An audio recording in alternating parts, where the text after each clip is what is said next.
I'm sure a lot of you have walked by one of these in the aisle at the grocery store and you're like, hey, that looks cool, but it looks a little too complicated for me. So first things first, a pound of ground beef. So apparently you need extra stuff with this. I thought it was all in the box. Just kidding.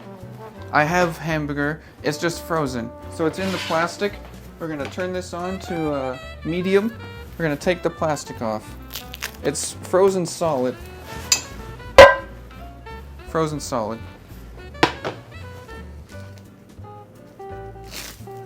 So.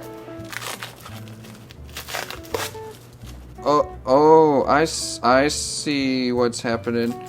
So as you can see, there's a little bit of wrinkles in here. There's some of the plastic stuck in the frozen bits. It's probably fine. We're just gonna continue taking that off, put it on there, throw this in the garbage. And since we just touched raw meat, we're gonna, ow, that's hot, that's hot. So this is now defrosting on medium heat on the stove. Medium heat 7 to 8 minutes. I feel like it's gonna take a little bit longer because it is frozen solid. How much milk do I need? 2 1/4 cups of milk? I don't have 2 1/4 cups of milk. Maybe, I have yogurt. Can you substitute milk for yogurt? I do have 3.25% milk. That expired in July 28th. August. I'm gonna smell it.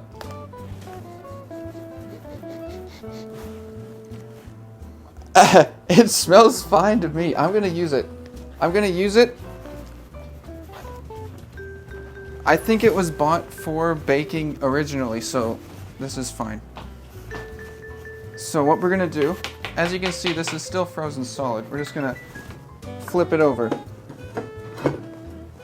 I'll bring you guys in a little bit closer. So right here, it's starting to defrost. So what you want to do is scrape off that bit, like so.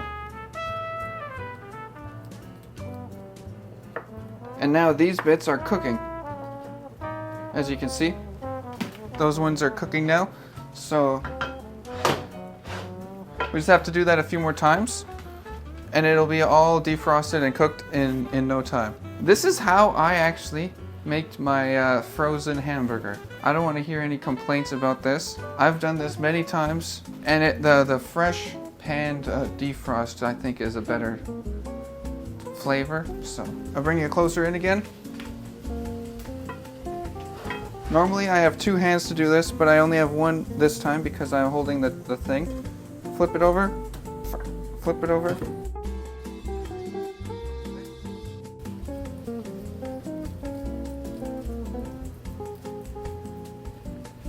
And you mix those around.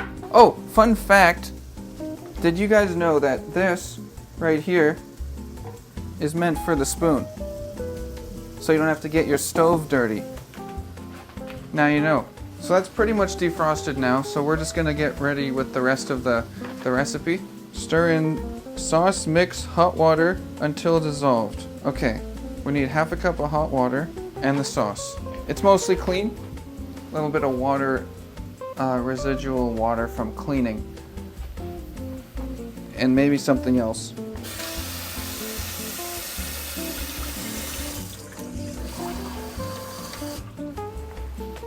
Perfectly measured.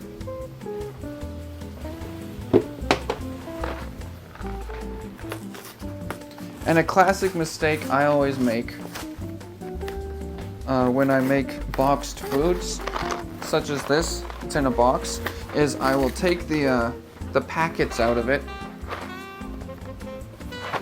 I'll take the packets out of it and everything else, and then I'll throw the box away. And I'll be like, oh yeah, I don't remember what the instructions were. Oh, as you can see, there's a little thing here that you can rip it easily. Shit.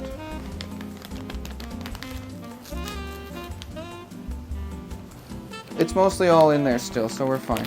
And we just dump it all in there like that. Perfect. We got a whisk right here. We're just gonna mix it up a little bit.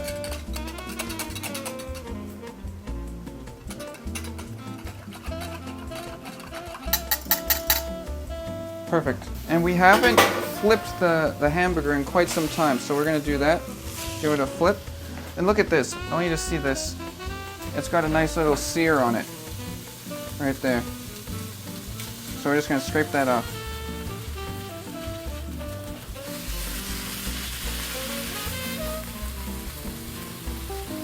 And this is actually how I used to, or how I still prepare hamburger that's frozen. And you just flip it. Oh, we can leave it, I guess. We gotta defrost that side anyways. And I know this says it was expired on July 28th, but I did the sniff test. I gave it a good shake. My rule of thumb is, if you don't notice something right away, it's probably fine, because you can definitely tell when milk is bad, right? So, it's not a month old. It's fine. There's no chunks in here. I'll pour it through the strainer. Do you guys want me to pour it through the strainer? Do you think that would make you guys feel better?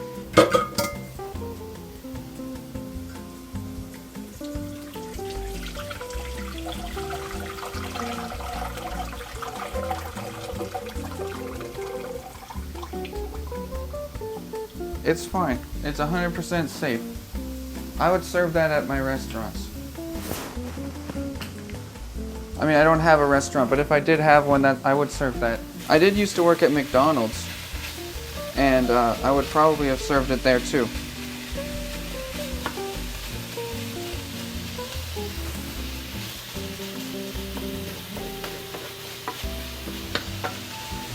So one small detail you might have noticed is I'm doing this with the spoon, and that's to break down the bits of hamburger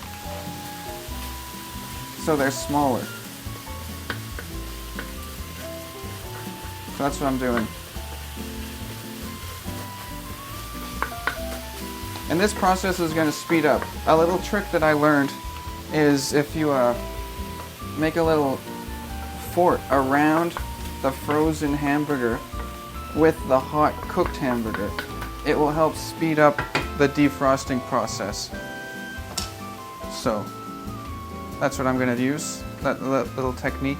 Now this is a little bit of a high effort meal compared to some things you might have seen on like cooking shows or YouTube videos.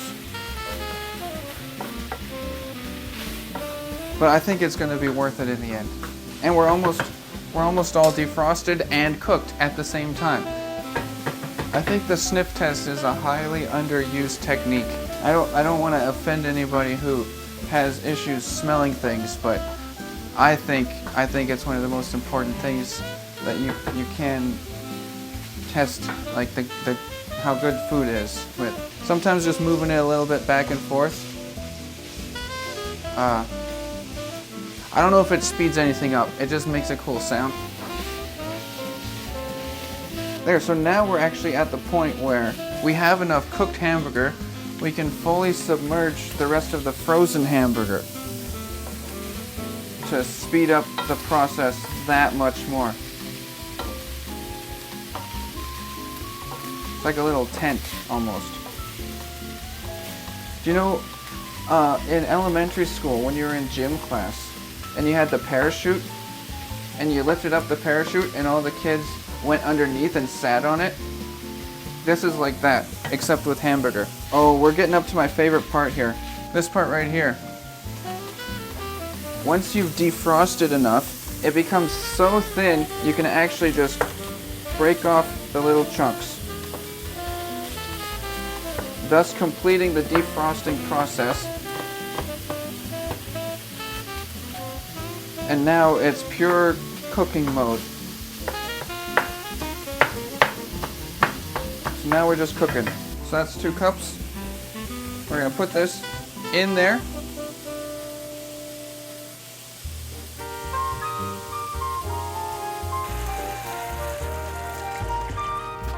There we go. Now we've got to cook this. So if you take a closer look here, nicely cooked. It looks beautiful. And you might be saying to yourself, hey, there was still some pink bits of hamburger in here. And that's true. But once the milk and the water and the everything gets hot enough, it'll just cook. It'll cook fine. See, it's boiling now. So that is cooking temperature right there. So that's pretty good. So as you can see, it's got a nice little simmer going. Nice little simmer. That's perfect. Don't see any pink in there at all anymore, which is a good sign. You don't really want to see pink hamburger. Like the milk expiration date, you can get a little wacky with. You can go a little bit past, but the pink hamburger, you kind of want to make sure is not there anymore. Cut chicken. That says chicken, right? When am I supposed to put in the noodles? I'm just gonna put the noodles in now.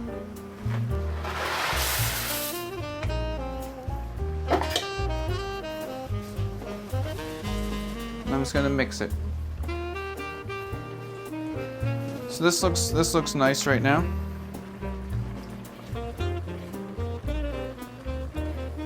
So we're just gonna eyeball it until those noodles look like they are soft enough to eat.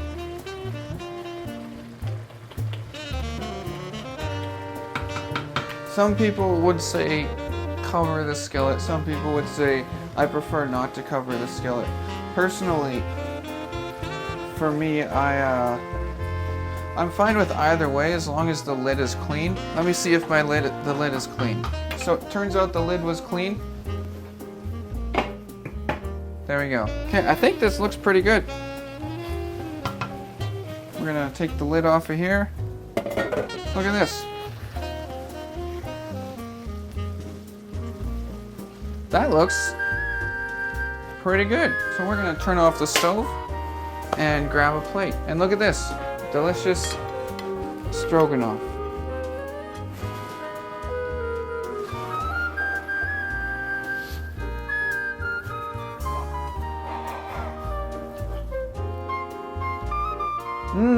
Delicious. I would recommend this if you see some hamburger helper stroganoff in your local grocery store. Go pick some up. You will need to prepare a couple things ahead of time, like the hamburger. You'll need to have hamburger and some milk, and a frying pan or a skillet, and a stove. But other than those things, you don't need anything at all.